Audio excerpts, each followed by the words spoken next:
आज बात करेंगे एक छोटी सी दुकान की। ये दुकान है रामेश्वर भैया की।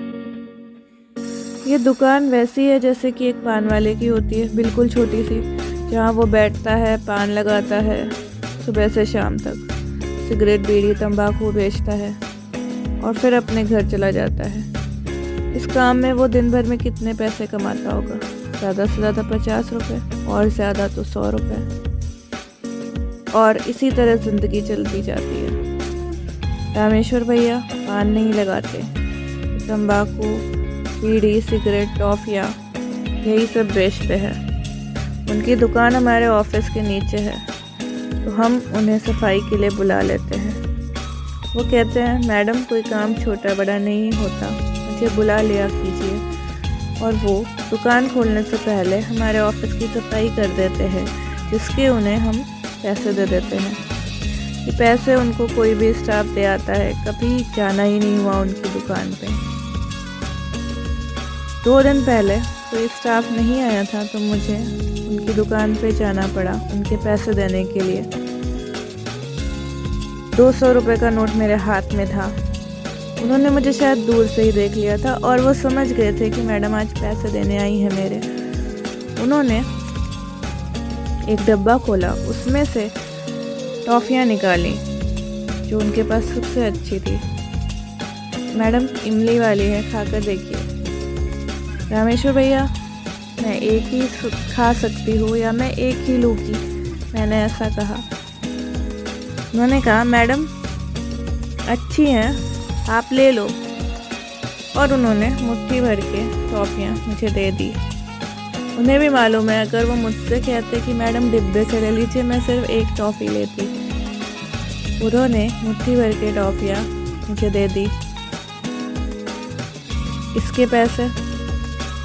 रामेश्वर भैया ने कहा, नहीं मैडम, आप खा कर देखो। उसके बाद उन्होंने मुझसे पैसे लिए और फिर मैं अपने घर आ गई। दूसरे दिन मैं गई, दूसरे दिन भी यही हुआ। उन्होंने सबसे पहले मुझे टॉफ़ियाँ दी, उसके बाद उन्होंने अपने पैसे लिए। मैंने कहा, अगर ऐसा है ना रामेश्वर भैया, तो मुझे लगता है अब मैं रोज़ ही पैसे देने आऊँगी। मुझे अच्छा लगता है जब वो मुट्ठी भर के टॉफ़ियाँ मुझे दे देते हैं। एक तो बचपन सामने आ जाता है। उन टॉफ़ियों की खुशी डेयरी मिल्क चॉकलेट में कहाँ है? उन टॉफ़ियों की खुशी GST वाली दुकानों में भी कहाँ है? जो अपनापन उन टॉफ़ियों में था, शायद कहीं भी नहीं है। उन्होंने मुझसे पैसे नहीं मांगे थे, उन्हें पैसे चाहिए भी नहीं थे।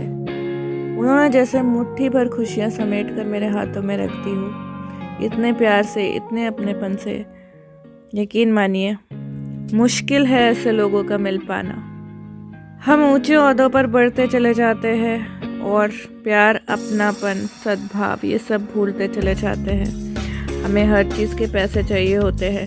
अगर कहीं पे हमारा नुकसान हो गया है, अगर हमें लगता है कि इसने ये चीज़ हमें 1000 रुपये महंगी दी है, हम अगली दुकान पर जाकर उसको वसूलने की कोशिश करते हैं और हम उस दुकानदार को 1000 रुपये कम देने की कोशिश करते हैं।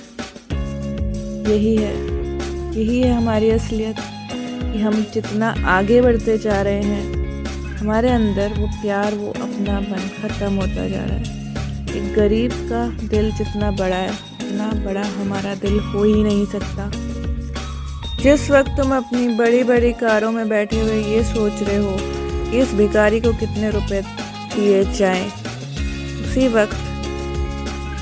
उसी वक्त वो भिखारी कह रहा होता है, मैडम 10 रुपये दे दीजिए, 5 रुपये मैं दे देता हूँ, आप मुझे सिर्फ 5 रुपये और दे दीजिए। उसका दिल तुमसे ज़्यादा बड़ा है। आ रही है बात समझ में? एक भूखे को देखकर तुम्हारा दिल जितनी देर में पिघलेगा, उससे बहुत जल्दी किसी गरीब इंसान का दिल पिघल जाएगा और वो उसे कुछ खिला के आगे बढ़ जाएगा।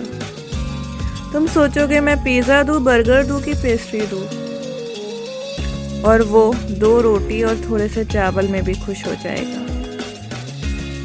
तो अगली बार जब किसी गरीब से मिलो, किसी गरीब को देखो, उसकी तरफ प्यार से देखो, उसको देख के मुंह ना फेरो, याद रखना, उसका दिल तुमसे ज़्यादा बड़ा है। वो कर सकता है जो तुम सोच भी नहीं सकते। तो अगली बार जब किसी गरीब से मिलो या किसी के घर जाना हो जो तुमसे गरीब हो, उसको पूरा सम्मान देना, उसकी पूरी इज्जत करना, क्योंकि उसने मुश्किलें तुमसे ज़्यादा देखी है और तुमसे ज़्यादा जानता है वो, तुमसे ज़्यादा समझता है वो।